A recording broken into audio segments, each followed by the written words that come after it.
Famously, during the Civil War, Abraham Lincoln was asked, "Do you think God is on the side of the North?"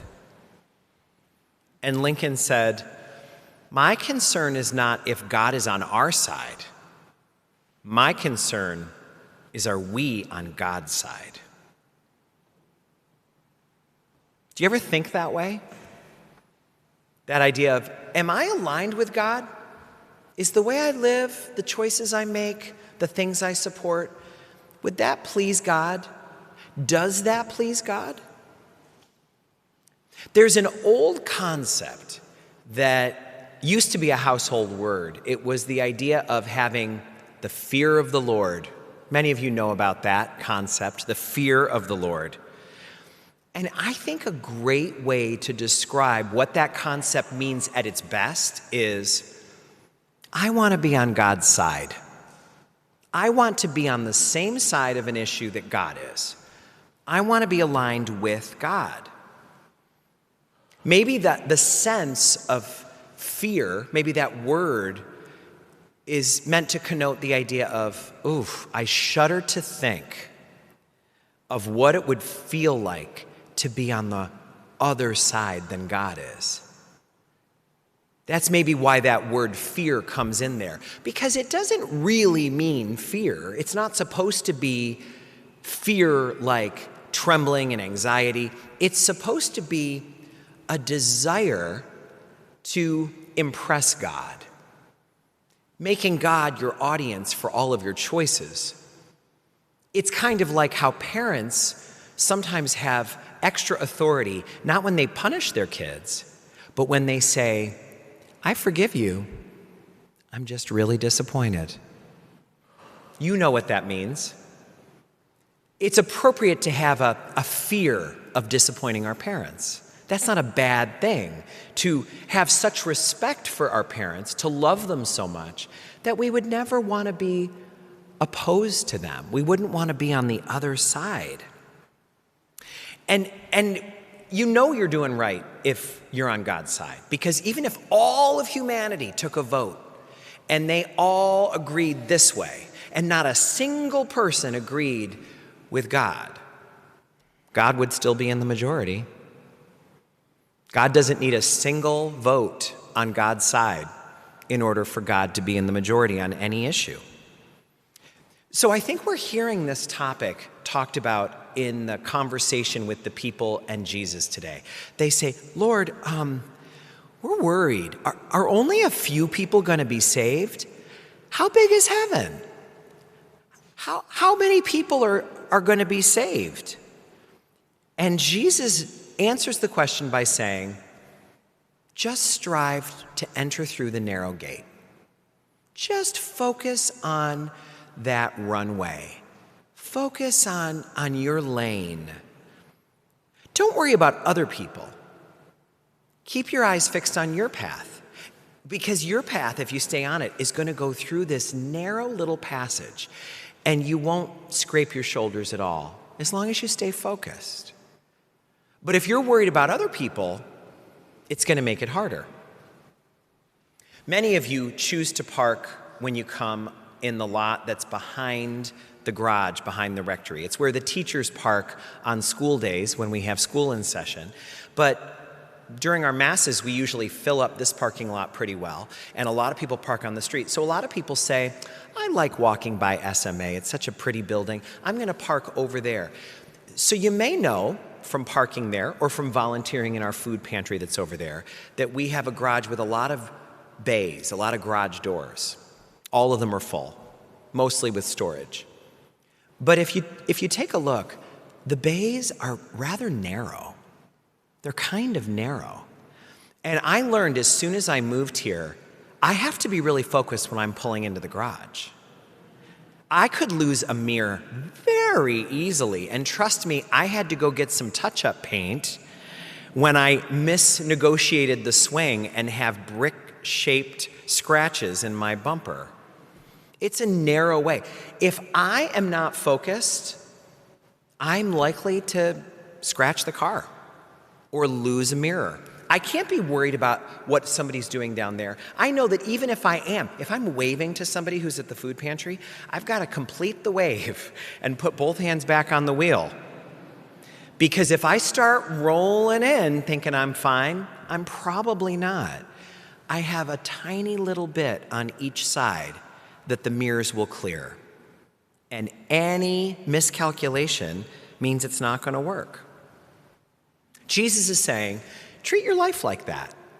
Treat your life like, I don't know what other people are doing, but I'm going to really stay focused on being between the gutters when I bowl, between the ditches when I drive. I'm not going to lose a mirror because I was inattentive. A lot of people love Costco. When I told people that I'm in a parish that doesn't have a Costco nearby, they said, you should leave. If you know Costco, a lot of people really love it. The nearest one is in Vermont. It's several hours from here, but people love it. But it's interesting. One of the things people love is that it has a 100% risk-free return policy. If you bought something there and it doesn't work for you, you can return it, no questions asked. So I recently heard about some employees that have been speaking up about some abuses of this policy. I bet you can imagine that. They said one very typical thing is for everybody to return their Christmas tree the day after Christmas. That's interesting. One woman in Seattle returned her couch that she bought at Costco after having used it for 2.5 years.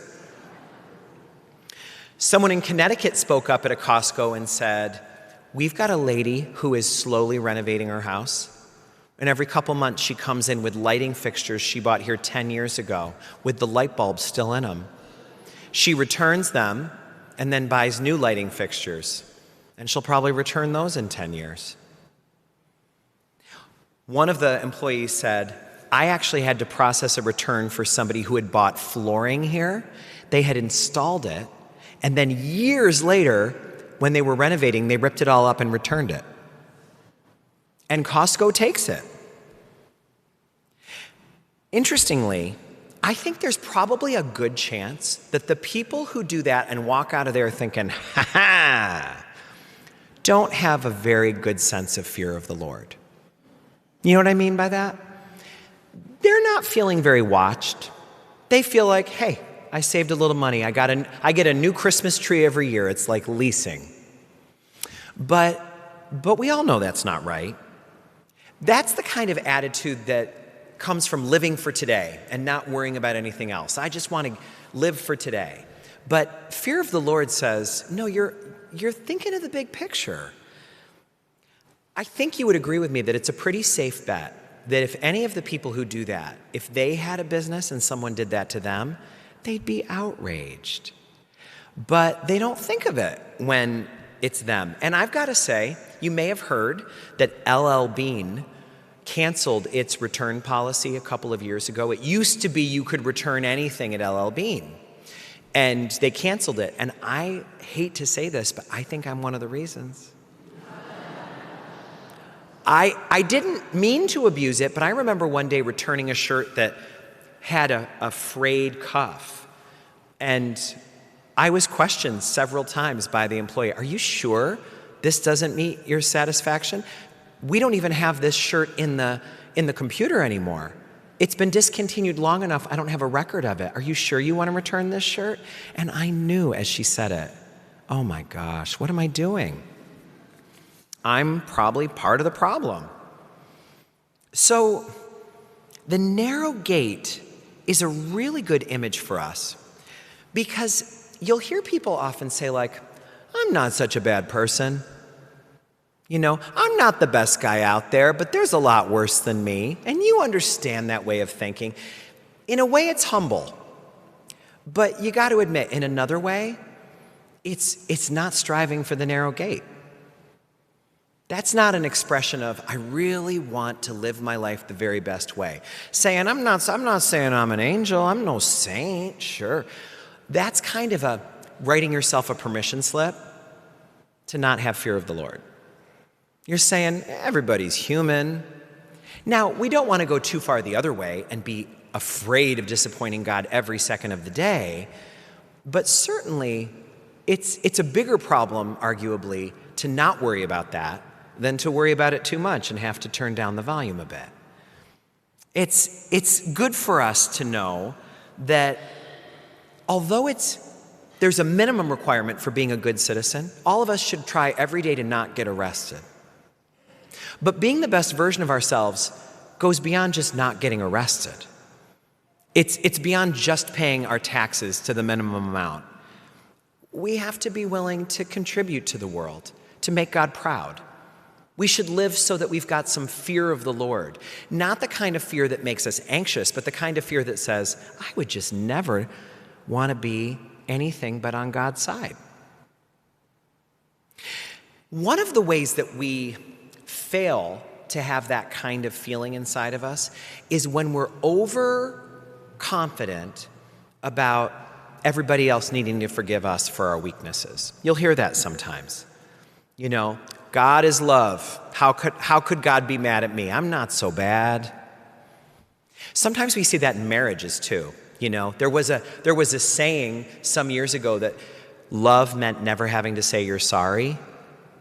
Well, that's not any good. Love that doesn't involve saying I'm sorry once in a while?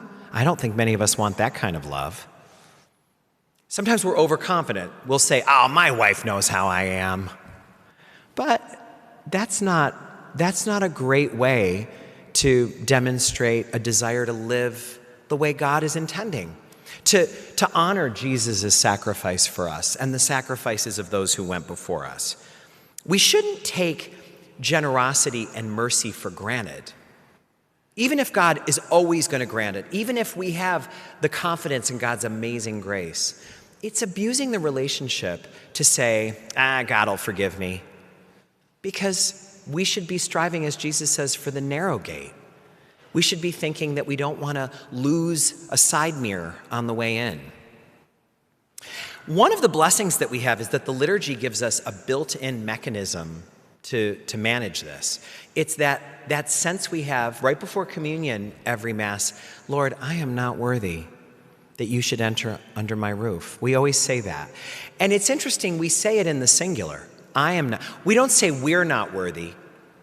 Sometimes we often say we when we're in church, but sometimes we say I because we don't want to hide in the group.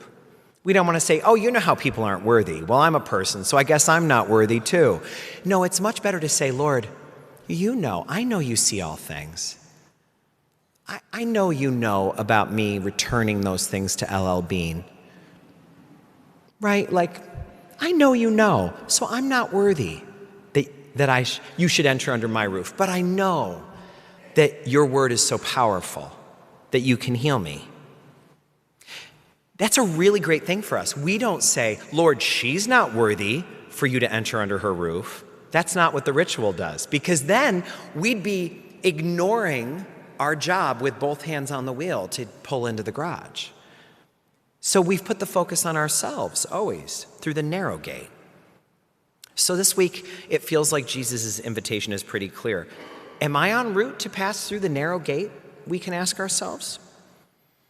Could I pull into the garage bay with enough attentiveness that I don't get scratches on me doing it? I don't lose a side mirror? All of us will, at some time, probably in the not too distant future, get on our knees and ask God for help. And when we do that, we're expressing that this is a relationship that we have.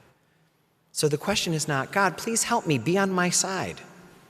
The much better thing for us to consider is, God, how can I be more on your side?